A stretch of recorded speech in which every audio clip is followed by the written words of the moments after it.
Welcome back, everyone. This is an update video to my U.S. market Honda ADV160, my new red motor scooter that I bought brand new back in February, or about February. And it is now June 19th. Is that Juneteenth? And where the fuck is it? Well, let me tell you. So I actually rode the bike a couple of times, maybe 3 times I got out on it. And it developed a water pump leak. Actually, it had it from the get-go, and I wiped it up, thinking maybe the pump seal has to break in. And, that sometimes seals have to break in before they actually seal. It's a thing. So, turns out, nope. I rode it a couple of miles after that. Still leaking. So, I made an appointment with my local Honda dealer, the selling dealer in this case. And I said, hey, I think I need a water pump. And I brought it in. Sure enough, yep, you need a water pump. Had 170 miles on it. Only took it out a couple times. And I went ahead and I dropped it off. Amelia drove me back home. About 2 weeks later. Now this was, by the way, this is early May. Early May.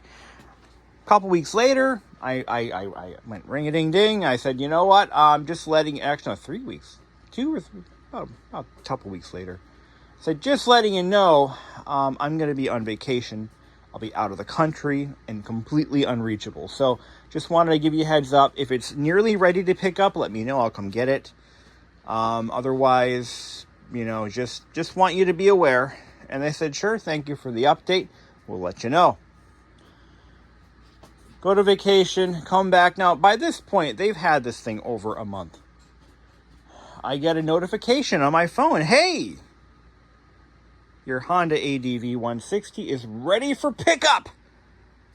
And you owe $350. What the fuck? I'm like, what? No, that can't be right.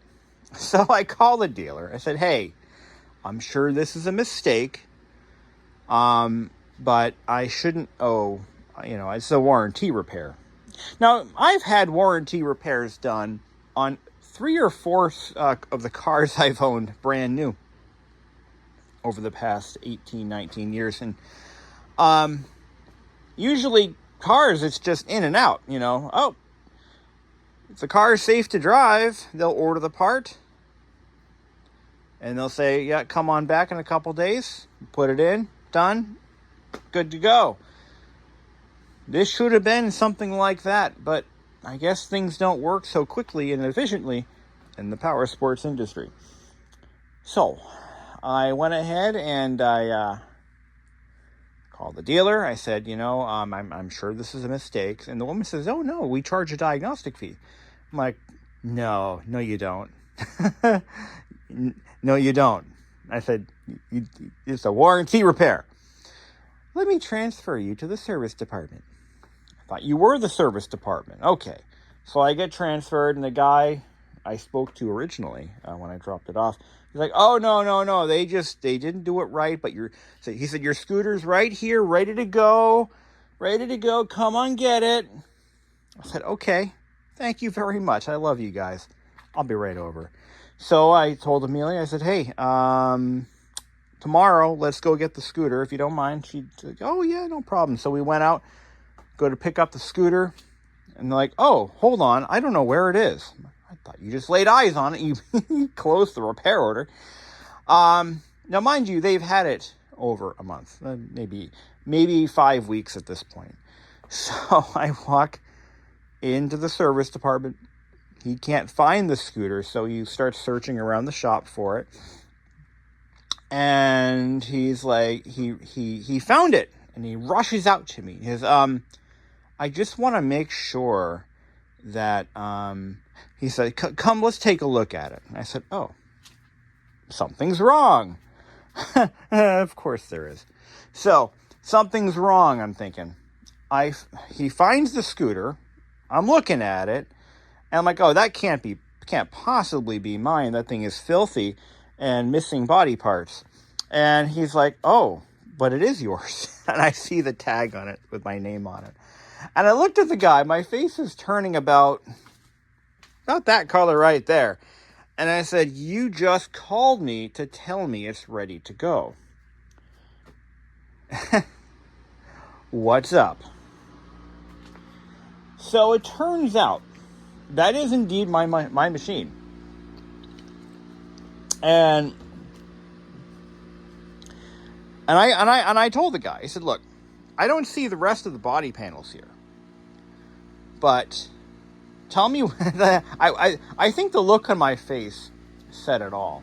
Now, mind you, this is a scooter that I paid way too much money for in the first place, and I intend to keep it a very long time, and I want it to be in the best condition it could possibly be in because I take care of my shit. Well, most of it. Well, some of it. But you get my point. And the guy is like, let me look into this. So then the service manager, he's like a step above. He used to be the parts counter guy.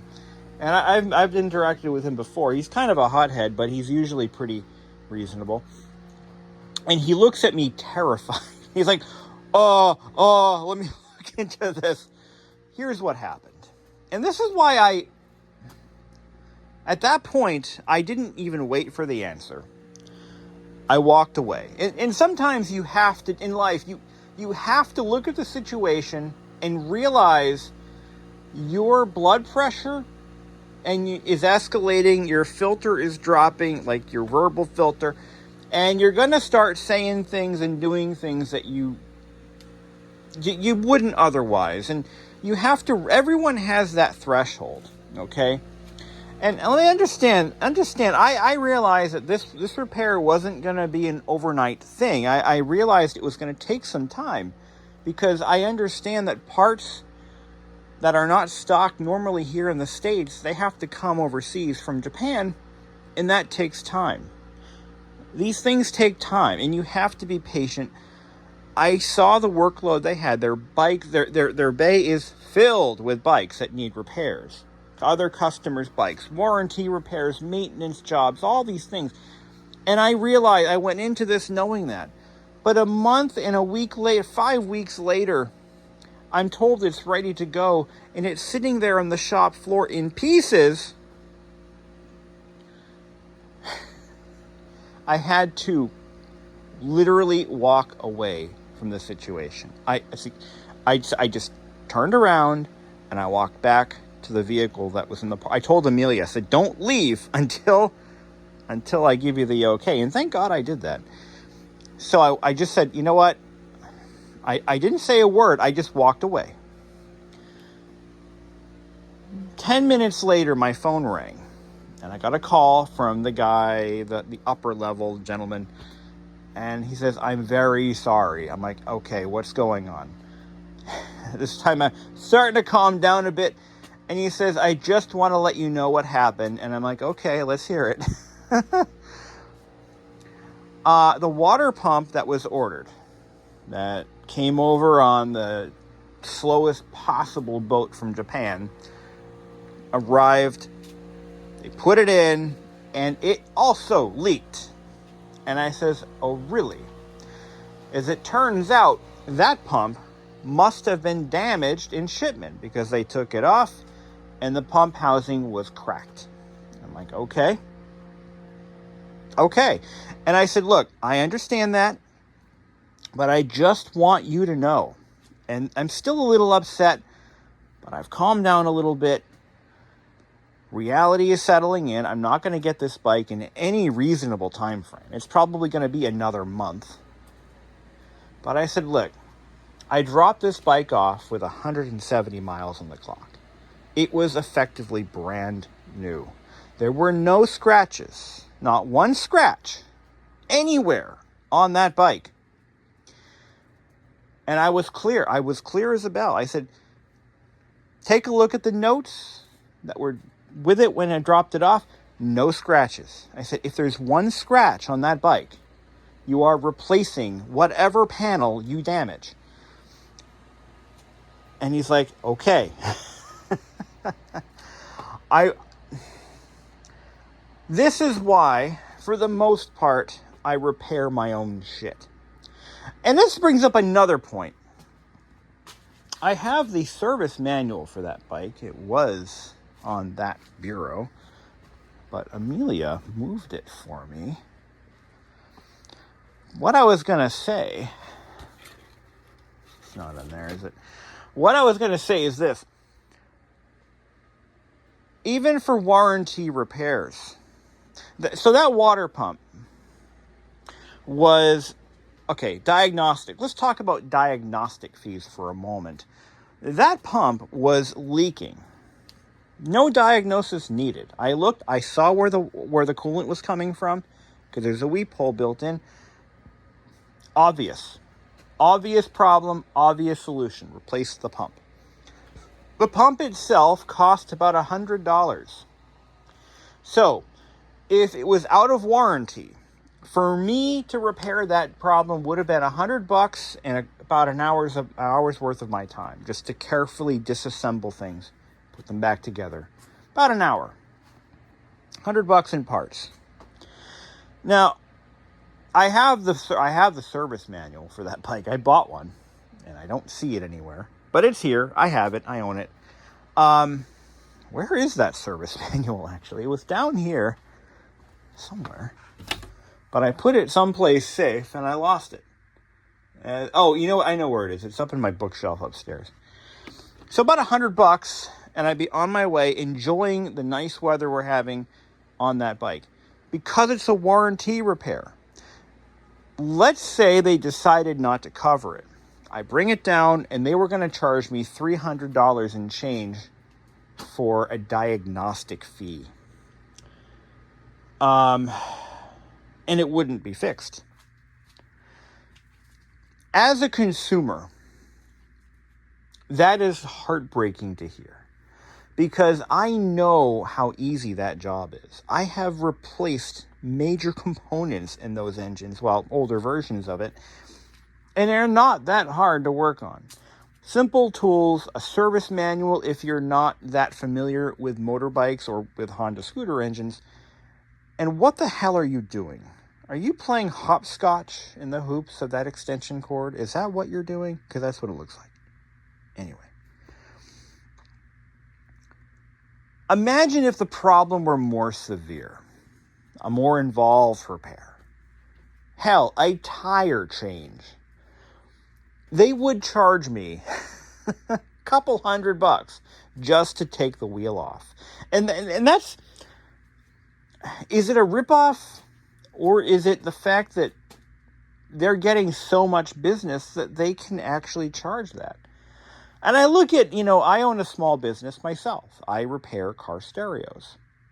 Now, I have set my rates as follows. I've looked at what my competitors are charging. I actually contacted one directly, and I said, hey, just so you know, I'm a competitor. Hello. And maybe we can work together. And, I'll send you some business for radios that I don't really want to specialize in, and maybe we go back and forth. And he's like, that sounds like a great idea. And I looked at his price list. He's actually charging more than I am. A typical radio job for me is between $375 and $500 for talking soup to nuts restoration. I mean, I really go in there and I make everything right again. And I charge what I charge because there aren't a lot of people doing what I do. So I'm kind of a lone wolf in some ways. There are a couple other shops that do this kind of stuff, but a lot of them won't touch the radios that come in to my shop, and they're not capable of doing or have the willpower to do some of the repairs that I offer on some of these. For example, the Mazda Sensory sound system radios that I do complete faceplate restorations. No radio shop is going to do that. I'm the only guy doing it at this point. And at the same time, I also have a life. And it takes me a couple hours, the entire evening, to go through one radio. When everything's in stock, it can take me 3 to 4 hours to do one radio. That's 3 to 4 hours I'm not going to get back. And I think that's a lot of money. I agree with you guys. It's a lot of money. But at the same time, I'm offering a service that people want. And I have to charge for my time. My time is worth something to me. And my parts are worth something to me.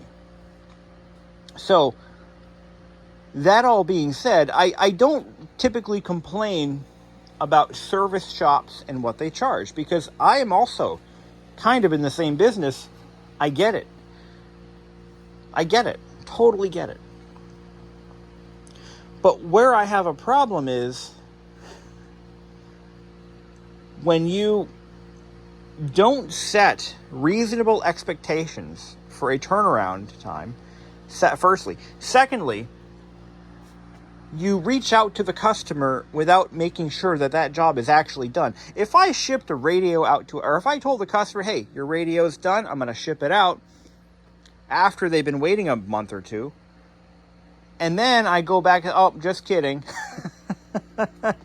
You get the customer's hopes up, and they expect, so now they're mad. So when you get, one of the things that I've learned as a technician in general, I'd also do, I'm a certified Apple technician, and not that that means anything, it makes me special, but that's part of my job. Part of Apple's training courses that I'm required to take, part of that is setting customer expectations, to not get their expectations too high or too low. You want them to be somewhere in the middle. And then if you set the let's take it from the top. Let's say that the dealer said, okay, we'll have this fixed in about a week or two. Okay? Let's say that that's what they told me, a week or two. 5 weeks in, I'm pissed. Where's my fucking bike? It's been a week. You told me 2 weeks. It's now 5 weeks. And now the part's defective. Now it's going to be another 4 or 5 weeks. That causes the customer to go ballistic. And that's why a lot of folks in the situation that I was in would have lost their ever-loving shit. Now, they did not give me a turnaround time, nor did I ask.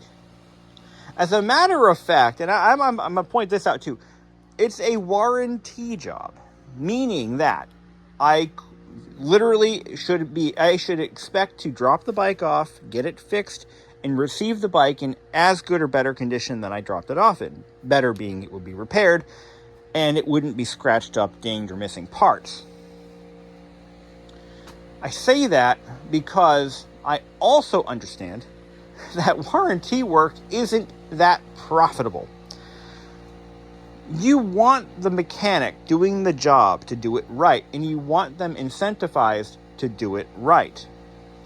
Not just to fulfill their contractual obligations to a third party, that being Honda. I told the service advisor, I said, hey, I understand this. I'm dropping this bike off. It means a lot to me. It may be just a cheap motor scooter to you, but to me, I like it. I paid money for it. I'm attached to it now. Would it make sense? Or I will offer to do this. I said, if you send one of your better technicians on this job and let them take their time, I said, I will pay you, and I know how long it takes to do the job. I've had the damn covers off already, so I know. I said, I will give you an hour book time additional to whatever Honda's giving you to just take your time. I'm trying to be the better customer. I'm trying to be the customer that the shop wants to work for. Like, hey, here's Brandon. He took care of us on that job. We're going to make sure that we take care of him, you know. Not that I didn't already take care of the shop by overpaying for the scooter in the first place. That's irrelevant. That goes to the salesman, and good for him. But you get my point. I'm like, hey, I just want to let you know I'm willing to go that extra mile to get the job done right. And I said, I'm not in a rush. I did say I'm not in a rush. So I don't, And I say that, again, because I don't want a rush job done. I'm gonna pivot to another instance. I actually had warranty work done to my car one time. They did a full transmission replacement, and when I got it back, there were pieces missing. Hoses that weren't clamped properly. There was an engine cover missing. Shit like that, because the mechanic was rushed. Tell them at the start of the transaction, I'm not in a rush, take your time, do it right, and also here's another $175 cash for an hour of, the book time is on the wall. I said, I'll give you that much. I know I can get this done for nothing, but I'm willing to do that. And the guy looked at me and said, listen, I appreciate what you're doing. His words, not mine. But don't worry, it's in good hands. We'll take care of you. I said, perfect. Now we understand each other. We're on the same page. But to further my point, I did not ask for a timeline. I did that to not seem rushed. But I wasn't expecting 5 weeks later to get a call saying it's ready to go, come and get it.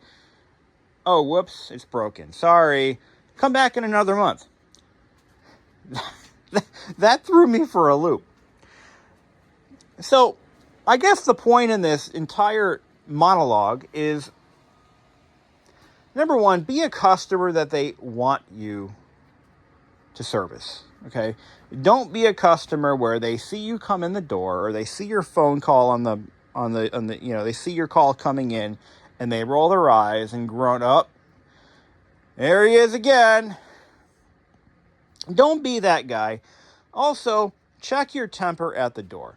In my case, I could feel it. I'm going to blow up because I had to, you do realize and they understand this, but I had to take and schedule time out of my day.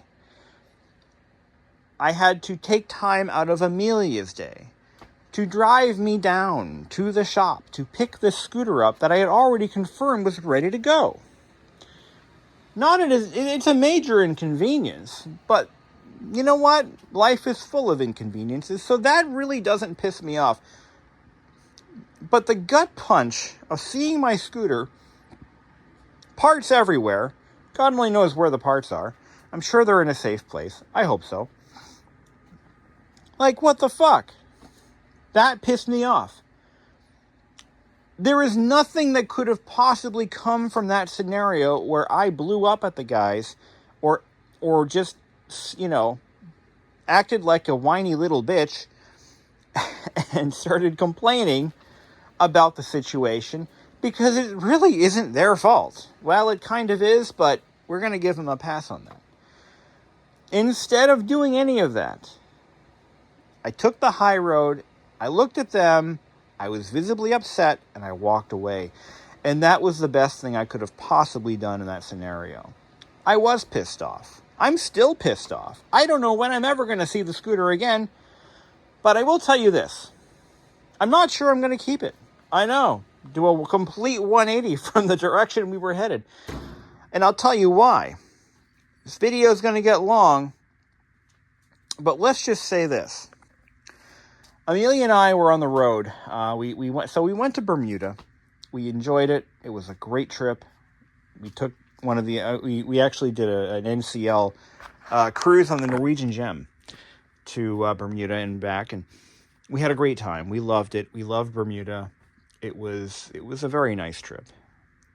The day after we came back, or was it 2 days after we came back, or that following Sunday, just 2-3 days ago, we were driving on the highway, and we saw a dust cloud up ahead, and cars were swerving, slowing down. Traffic was coming to a standstill. And it looked like when the Roadrunner takes off, it's like a cloud of dust by his feet.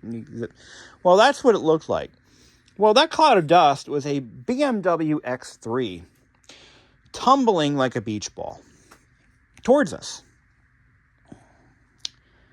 The sheer terror that interaction or that vehicle rolling towards us, sliding on. It finally landed on his roof, where it continued to slide towards us. We couldn't pull over. We couldn't pull off because there were too many cars already doing the same thing. Traffic was compressing. So we managed to stop just a couple car lengths in front of this thing. Tires were spinning. Engine was roaring. There was smoke. Turned out it was nothing, but there was little smoke, mostly dust. And I got out of the vehicle. We didn't get hit. We did not get hit. Thank God. Got out of the vehicle. And I ran to this BMW. And I was greeted by a gruesome sight.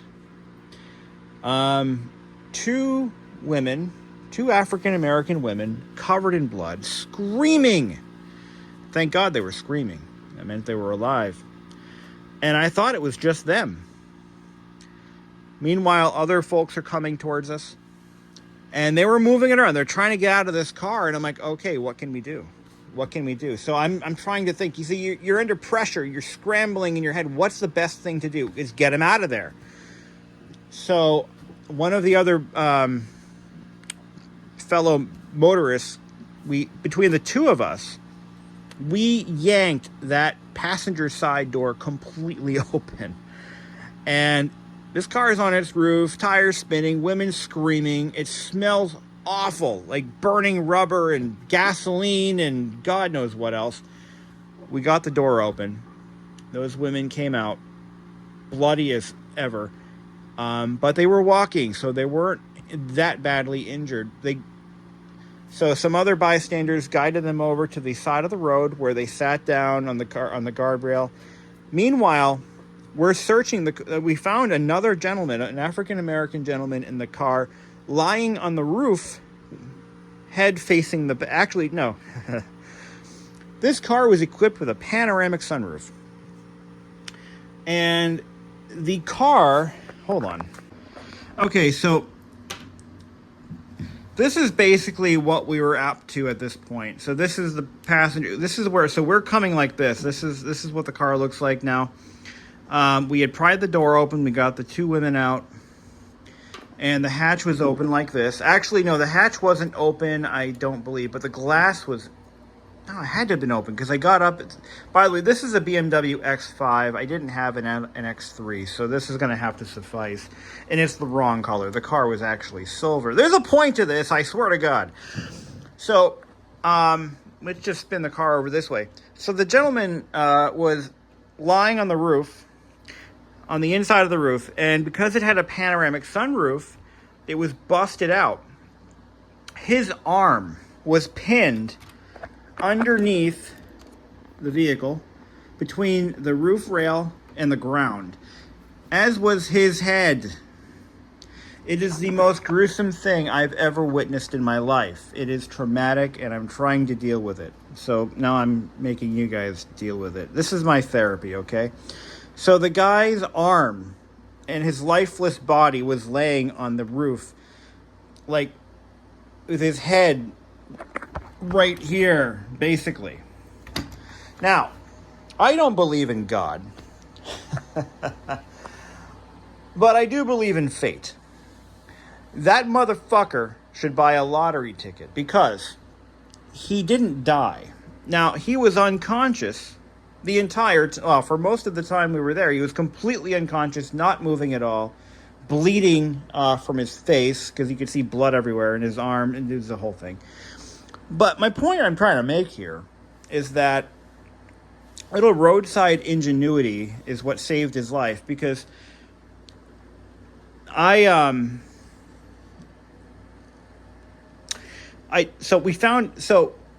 the suggestion came up between all of us. It's like, shit, we need to lift the car off the ground. So to get the pressure off of his arm, and if his head is stuck, we want to make sure that, he still has that. So we're like, well, why don't we find a floor jack or a car jack? Sorry.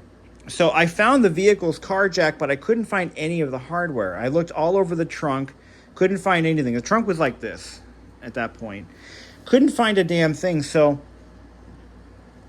I another bystander came by with their car jack and all the hardware. So I'm next to the guy who's trying to jack this car up, but he's panicking. He can't get the jack to work. He's freaking out. So I grabbed the hardware, the jack handle and the other pieces, and I put it together for him.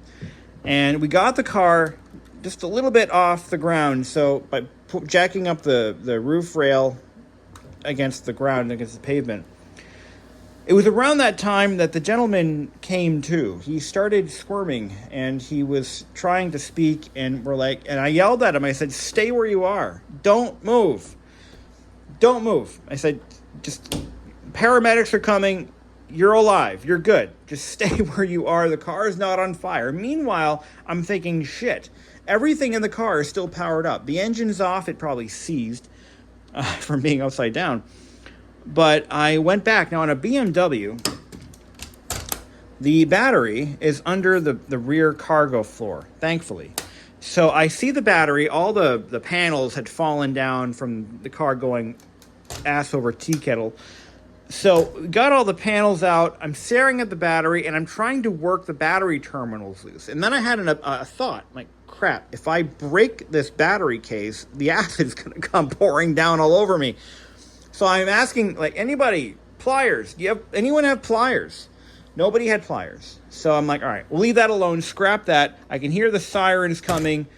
So, of course, the state trooper shows up. We can't leave because we're now witnesses, and we may be needed for questioning later. So we had to watch the fire department. If you've never seen this in action, I suggest you look up some videos. But the jaws of life. They actually cut the passenger side front door completely off, discarded it like an old sock, and they got the guy out of the car. So good on them. Good on them. They did their job, and they did it well. Nobody died.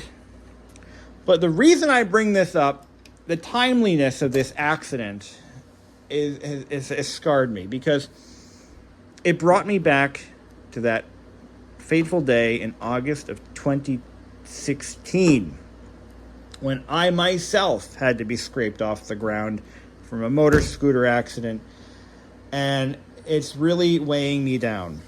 I'm not as excited as I once was about riding a motorbike on today's roads, because people are driving more recklessly than ever before. We have just this, I think it was in the past 1 or 2 months, 7 fucking people have crashed their car at high rates of speed into the local toll booth plaza. Deliberate possibly, but come on. 7 people. There have been 7 accidents. People are driving like assholes. The guy, let's use the Lone Ranger as the stand-in for him. He still has his legs, I'm sure, but this one does not. Okay. The driver of the vehicle was indeed the African-American gentleman who was not seatbelted, by the way. In fact, nobody was seatbelted in that car. Surprise. They got scrambled in the car. We didn't know where they were sitting. It was like musical chairs in there. Everybody was... What a mess. But the guy driving it was... the reason I said surprise is because he has a reputation of being completely irresponsible, so I've recently learned. He was weaving through traffic. So this is what happened. He was coming the opposite direction on the highway at a high rate of speed, weaving through cars, ended up eating the median, which is grass. There's no guardrails in that spot. So he ate the median and tumbled. So he lost control of the vehicle, tumbled into the oncoming lane. We saw that much, and slid on his roof. But it was all his fault. Driving without a license, possibly drunk. There was alcohol in the car, open containers. I saw them. And actually, no, I didn't see them. Sorry. Somebody else had seen them. I did not see them. But, dude, buy a lottery ticket. You lived. Oh, and by the way, enjoy the hospital food, because it's the best thing you're going to eat until you end up in prison, because that's where he's going. So I have been led to believe. Thank you for watching. It's been a hell of a week. We went from cruising on the Atlantic Ocean to coming home to this. And I still don't have my scooter. So because I'm a little bit, let's just say, gun shy about riding a motorbike on our motorways now, because that happened. And, you know, the fact that it happened to us, like not directly, but we were nearly killed. If we didn't stop when we did, or if we were just a few feet further down the road, or maybe a couple of yards further down the road, that tumbling X3 would have slammed into us. I think we would have lived, but we would have definitely probably kind of maybe needed surgery at the end of the day, because it was coming at us pretty fast. The moral of the story: wear your damn seatbelts, wear your helmets, follow road regulations. For God's sakes, don't drive like an asshole, and have a great day. Thank you for watching. I'm done.